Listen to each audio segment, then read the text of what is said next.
Assalamualaikum. Hi, I'm Amelia Afifa from PBI 3. Today, I'm going to tell you about verbal pattern.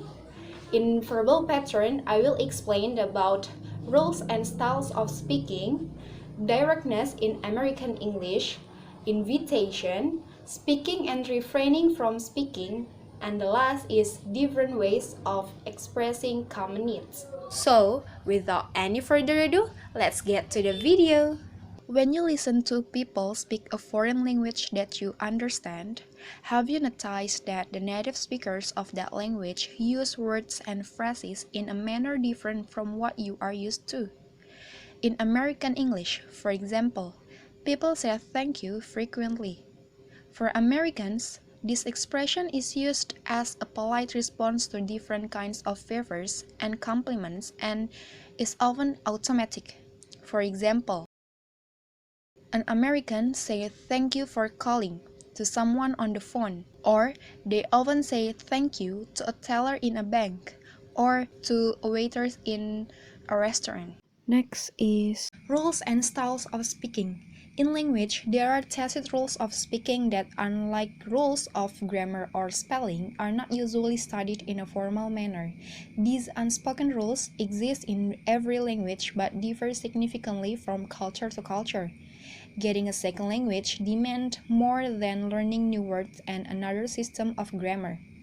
It involves developing sensitivity to aspects of language that are usually not taught in language textbooks.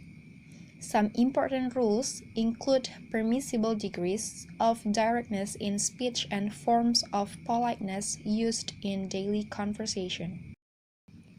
Directness in American English. Compared with other languages, American English strongly emphasizes directness in verbal interactions. Many expressions exemplify this tendency, like "don't beat around the bush," "let's get down to business," and then "get to the point." Here's the example of situations. There's a man who wants to say something to a woman, but he doesn't jump to the point or make more small talk. The lady will say, "Get to the point," or "Don't beat around the bush." There's another example of directness in verbal interactions. At a dinner party, it would not be unusual to hear the following conversation. "Would you like some more dessert?" "No, thank you. It's delicious, but I've really had enough."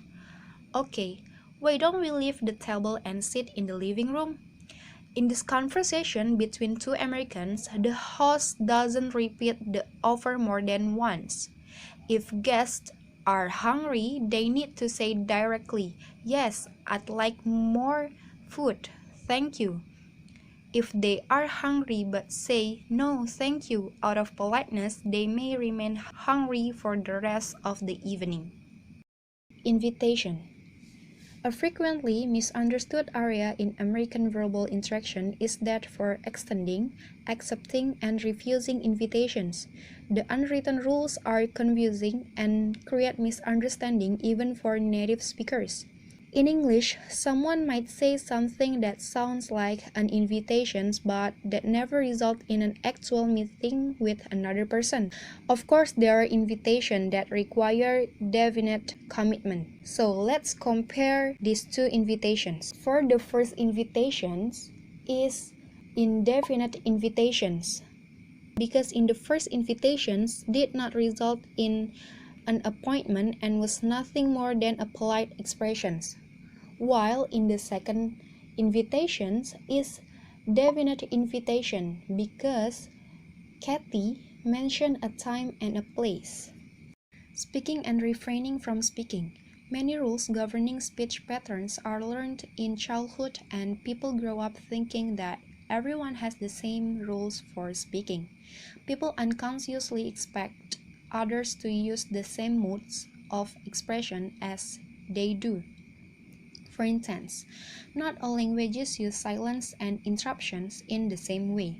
Many Americans interpret silence in a conversation to mean disapproval, disagreement, or unsuccessful communications.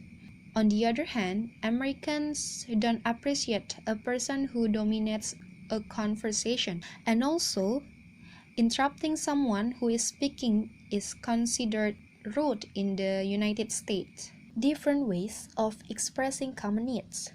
Individuals in every culture have similar basic needs but express them differently. Some of the verbal patterns we use are influenced by our culture, whereas directness in speech is common in the United States. Indirectness is the rule in part of the Far East. And then, in parts of the Middle East, a host is expected to offer food several times, but in the US, he may make an offer only once or twice. Different modes of expression represent variations on the same theme. Each language reflects and creates cultural attitudes, and each has a unique way of expressing human needs. Okay, that's all the explanation from this material.